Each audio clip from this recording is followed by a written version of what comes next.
Thank you for bearing with me in the end of this day. I know there is a great talk like behind this wall. So I'm guessing that if you're here, it's possible that a few years ago you decided to try OpenGL and you looked online and you said like, okay, you know what? I'm probably going to find tutorials explaining like how to create something, and you find tutorials explaining how to make like a bind tree. And you're like, okay, cool. So you start doing this, and this is like what you have in mind. This is the promise that you think you'll end up with.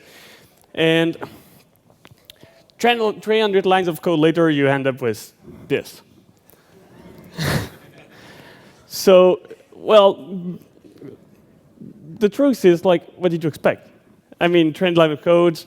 OpenGL is a bit more complex than that. And to be completely honest, you set those expectations yourself. You were like, OK, we're going to make an awesome app in OpenGL, and you're saying like 300 lines of codes, and you get something. Well, not really. So why I'm here today is because I work for Frontback. Frontback is an application that actually does pictures, photos.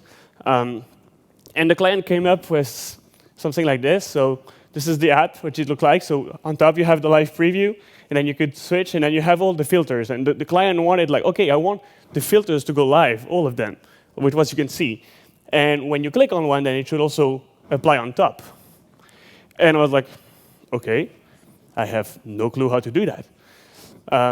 So the first thing I thought was, OK, so they did it in OpenGL in iOS. So if you want to share code, well, we should do it in OpenGL as well. But I had no clue. I mean, what I had done before was, as you guys like went online, find your tutorials, like copy, paste, 300 lines of code, had no clue what it does. And now I had to make a camera app from scratch. It's like, OK, so then how should I take it? And the reason I'm here today in front of you is because like when you start doing OpenGL and you follow tutorials, they kind of assume that you already know the basis. And well, I didn't. So my talk here today is trying to give you those bases so that if you ever want to start set tutorials, then you understand what they mean. And you understand, OK, what is this line doing? Why do I have to paste like all these numbers? Like if 0, 0, 0, 1, 1, 0 is like, OK, I know binary, but that doesn't mean any sense. So this is why I'm here today. So let's start with the basics and what is OpenGL. So OpenGL runs on a lot of different form factors. It runs actually on any device that supports it. It can be phone, computer, even your fridge, or on your TV. And Android has been supporting OpenGL since 1.0 for OpenGL 1. OpenGL ES2 since 2.2. See, there's an almost for 4.3. So if you ever want to be careful that there's some nuances there. And you may have noticed that I've been saying OpenGL all the time, but there is something here. It says OpenGL ES. So ES stands for Embedded System. And so the version of OpenGL ES is very similar to OpenGL, but a tiny bit different. So if you want to run your code on your computer, like not necessarily run it on your device because it's faster, you can do that. But know that there will be some tiny differences between OpenGL and OpenGL ES. So as I said, what is important is when you talk to OpenGL, you're actually going to talk with the graphic driver.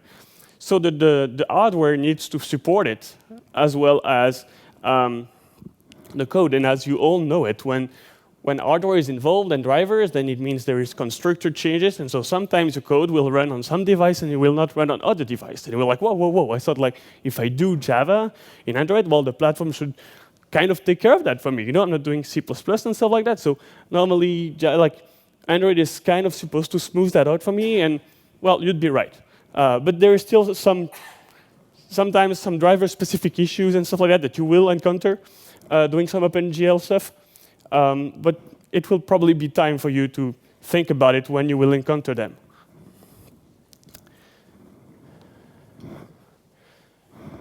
So first, let's start with how maybe you can just bootstrap something in Android. The first thing you can do is add a GL surface view to your application and implement its interface called renderer, so GL surface view.renderer. And this interface has basically 3 methods that will be called. There is the onSurfaceCreated. OnSurfaceCreated, you can see this like as the constructor of your view. You know, it's the thing that you will do once when you init stuff and things like that. So it's usually called once. It's called when the surface is created. So when it's recreated, it will be recalled. But it's mostly called once. Then there is the onSurfaceChange. It's a bit like your onMeasure, you know, for a view. Like when you have the information about like how big it is and stuff like that. So if you need to initialize some stuff that are depending on the size, then this is the good place to do it. And then finally, the most important one, I guess, is the onDrawFrame. It's exactly the same as onDraw in a view. So what's going to happen is that if you have the same constraint that you have when you like make a custom view, you don't create new instances of object in that method and stuff like that because it may be called a lot, like up to 60 frames a second. So also, yeah, just going back a bit. In Android, they also introduced text to view, right, which is a bit better than surface view, because surface view is basically a hole in your application. Then you can see through it, and then the surface. And sometimes you want something that is more like integrated into your app. So you will use a text to view. Basically, you can like GL surface view is it's called some sort of helper for you, you know, like to put everything with the thread and stuff like that that we'll learn doing some OpenGL in Android. But it's not mandatory. So you could do it yourself. And if you don't, if you look online, you will find easily some class called GL text to view. For example, you can find in the code of Musée from Roman Nurik. He has one implementation of that, so you can copy-paste it in your code and use text to view without you thinking about all the plumbing that goes behind the scene. OK, so you're not bored to death already. Let's continue a bit with the internals. So it's a bit complex. As you can see, this is the pipeline of OpenGL. And why am I talking about all this? Because like probably you just want to know how you're going to print something on the screen, and you may not think you need to know that, but you kind of do. So yeah, so well, we got back a bit. What it does is first there is the vertex. So you may have heard that word before. So the vertex are the dots at the top of triangles. Okay, this is the word in English for that. So you will give your vertex to that, and we actually will give it to the shader. We'll come back to the shaders in a bit.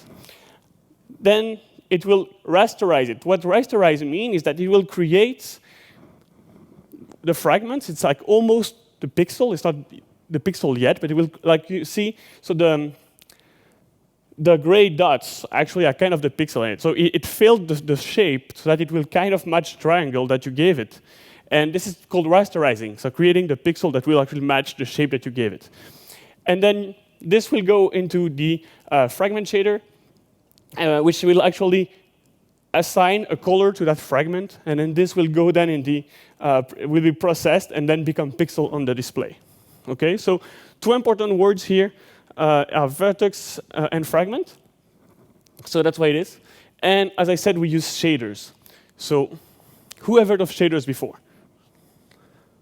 OK, keep your hands up. Like, who knows what it is? Yeah, that's what I saw.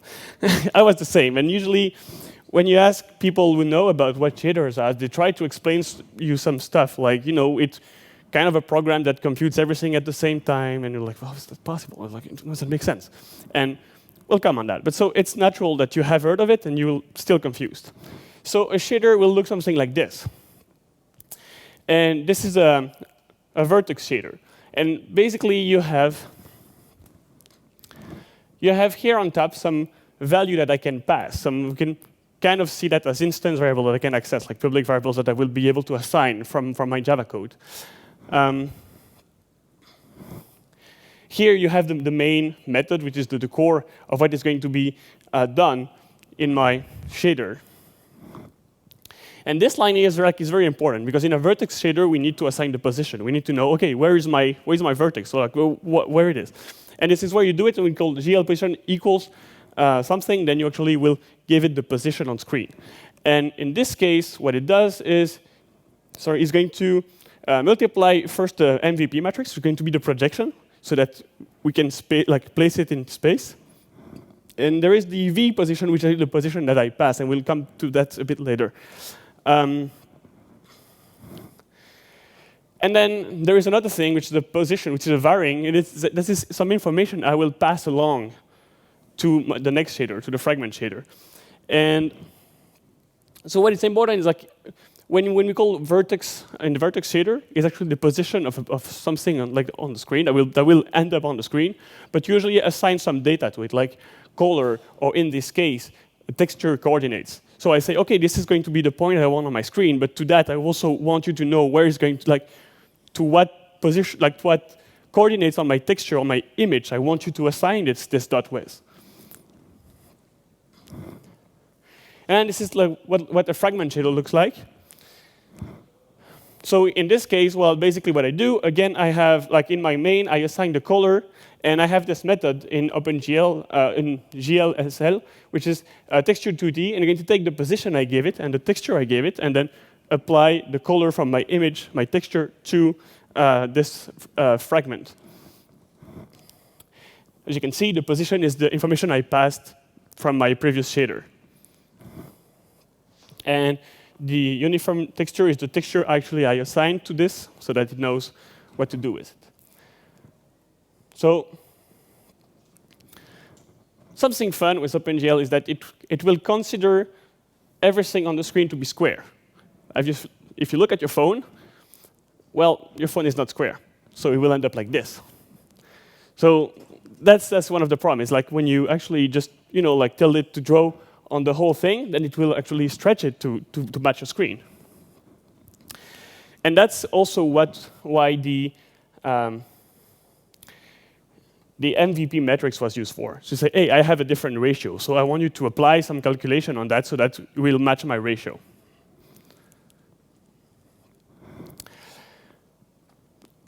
So also, I was talking about the vertex, and so vertices, about triangles. And when you want to show stuff on the screen, you actually need to tell it how are my triangles drawn on screen.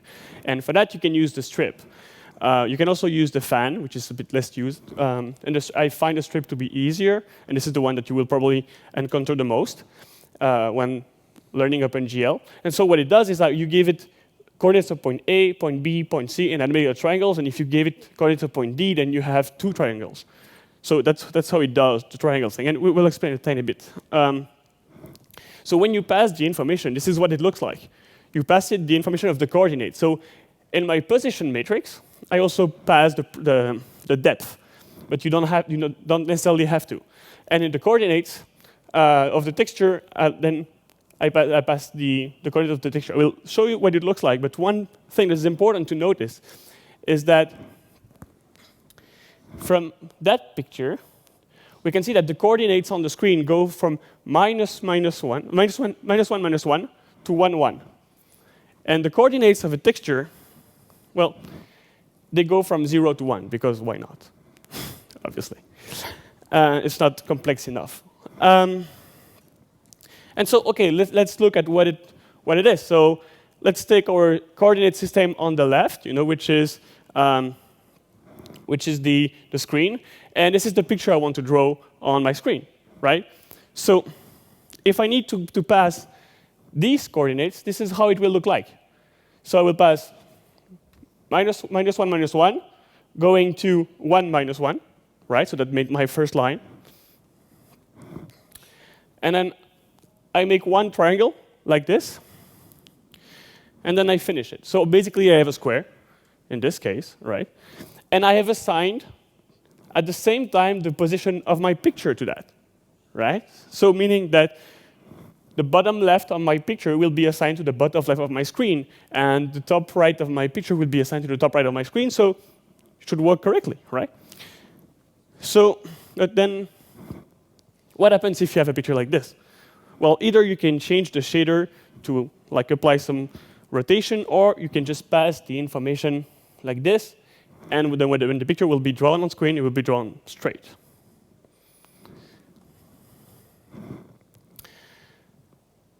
OK. Also, yeah, one thing about this is because this is the kind of gotcha moment that you will have when you will encounter some shaders in the wild. Usually, when they code in the shaders and they want to show coordinates on screen, they will use X, Y, Z, W. Makes sense. But if they want to show coordinates on the picture, on the texture, actually, they will use STPQ, I think. I don't have my show notes, so forgot. And when it's color, it's RGBA. But it's basically the same thing. So you can still use X, Y, Z, W. It will be OK. But in the shaders, they use different notation so that it makes it clearer, apparently. So don't be confused if you see that in some shaders. So OK, so some advice. When you do this, basically, you've seen some code already. And my point is, like, I didn't want to show you lots of OpenGL code because, first of all, it's unreadable and there's lots of boilerplate. And there is lots of good tutorials online that will show you how to do that. But when you do some OpenGL, try to abstract as much as possible. Try to make classes that will, like Java classes that you can call, and I will make those calls for you and remember some information about this. This is very important because if you just read some tutorials about all the OpenGL command, it just doesn't make any sense. Try to abstract and make them like a group. And then when we will read some code, it will make more sense. Crash often, but crash well. When you actually do OpenGL, you'll see that the big problem is that most of the time when it doesn't work, the screen is black. It's just black. Okay, so or you just have some weird artifact and you don't really know what happened. And maybe it's not the last line you changed. Maybe something else. Maybe the texture was not initialized correctly, or maybe the program was not loaded correctly, whatever. And if it is the case, well, check and make throw new runtime exception. Don't hesitate to crash because otherwise you will go insane. Test a lot. As I said, the problem is when you do when you actually code for OpenGL, sometimes it works on a device, but it may not work on another device because maybe there will be difference in the drivers. So test on a lot of different devices. Test your code. Try and torture it a bit and see if it works. And do not be afraid to use the Play Store's alpha and beta channel and release to your customers so that they will test and you will see the bugs. And if you crash, well, they will go in your crash reporting tool, so you will know what happened, and so you can fix it as soon as possible. Little bonus, I'm also part of a podcast. I'm doing some advertising here. Please stay seated. No, but really, we had a podcast, and we had Romain Guy. So it's a podcast in French. Sorry for the English speakers here. But we had Romain Guy, and we talked about all the frustration that goes with OpenGL and stuff. So if you want to know what you're getting into, maybe it was a listening. Also, with something I don't have in my slide here, but I actually started a library that will go open source, hopefully soon enough. That actually tries to abstract all this OpenGL stuff for you. And so when you need to load picture in OpenGL and apply some filters on that, etc., it's already done. My work is based on GPU image. So if you don't know this library, it's not maintained anymore, I think, but it's a very good library to see how it works and stuff like that. So do not hesitate to go check it out. And that's it. Also, yeah, I have an article about this talk on Medium in French, soon to be translated in English. So if you want to, maybe soak this in, you can go read it. There you go.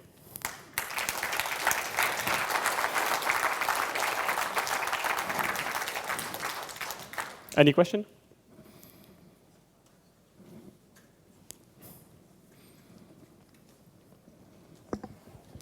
Yes, thanks a lot for the talk. One question I have is regarding the way OpenGL handles the activity lifecycle. So, for instance, when your activity goes on pause, sometimes when you come back, some stuff that you loaded within OpenGL is not loaded anymore. For instance, textures or vertex buffers. Do you have a best practice on how to handle those, or?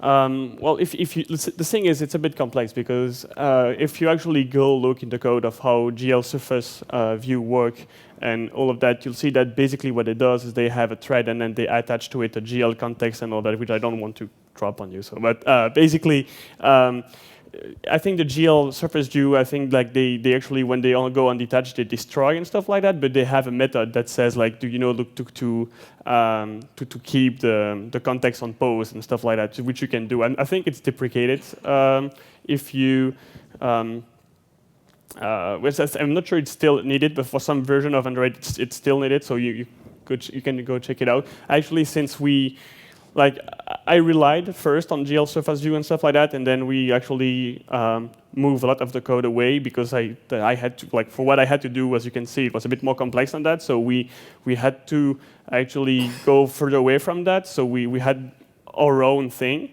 mostly, but. Yeah, I'm still talking about it because it's if you don't have to understand all the plumbing when you start. You just want to have something on the screen. I think that's already a good start. But so for that, I'm not quite sure. In our case, we didn't have the problem. So, thank you. You're welcome.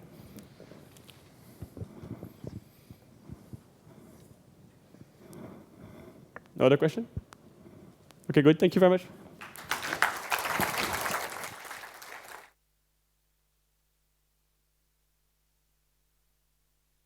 Surface view and stuff like that, and then we actually move a lot of the code away because I had to, like, for what I had to do, as you can see, it was a bit more complex than that. So we had to actually go further away from that. So we had our own thing mostly, but yeah, I'm still talking about it because it's if you don't have to understand all the plumbing when you start. You just want to have something on the screen. I think that's already a good start. But so for that, I'm not quite sure. In our case, we didn't have the problem. So, thank you. You're welcome.